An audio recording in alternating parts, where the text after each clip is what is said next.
அனைவருக்கும் வணக்கம். என் பெயர் வீர் நெல்பெண்ணியோ. நான் 3ஆம் வகுப்பு படிக்கிறேன். பள்ளியே எனது வீடு, கல்வியே எனது வாழ்க்கை என வாழ்ந்தோறும் தலைமை ஆசிரியர் அவர்களே. உயரிய நோக்கத்தில் உலகத்தை உருவாக்கி கொண்டிருக்கும் ஆசிரியர் பெருமக்களே, சிட்டுக்குருவிகளே, தட்டான் பூச்சிகளே, முயல் குட்டிகளே, குட்டி மேதைகளே, வருங்கால தூண்களே, எதிர்கால மீன்களே, என் அன்பிய மாணவ செல்வங்களே, உங்கள் அத்தனை பேரும் வணங்கி முடித்து வாசிக்க போகிறேன் என் கவிதை தலைப்பை பிடித்து. கவிதை தலைப்பு: நவீன இந்தியாவில் சுதந்திரம்.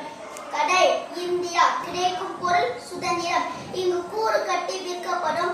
இருளில் கிடைத்த சுதந்திரம். இருள் உள்ளத்தோருக்கு முதல் உரிமை, பொருள் உள்ளோருக்கு தனி உரிமை. ஊழல் செய்து ஊர்கெடுத்தால் கருப்பு பூனை படையிட கருப்பு மிக்க சுதந்திரம்.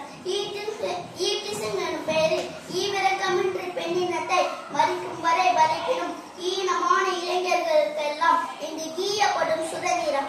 வங்கி கொள்ளை அடிப்பினும் நங்கை நகை பறிப்பினும் பங்கு மேல வகையிலே அங்கனவா சுதந்திரம். கள்ள ஓட்டு போடினும் கள்ள நோட்டு அடிப்பினும் கிடைக்கும் சுதந்திரத்துடன் இங்கு காவல் துணை இலவசம். லஞ்சத்தால் கொழுப்போர்க்கும் மஞ்சத்தால் பிழைப்போர்க்கும் கெஞ்சலின்றி கிடைத்திடும் நெஞ்ச மகிழ சுதந்திரம்.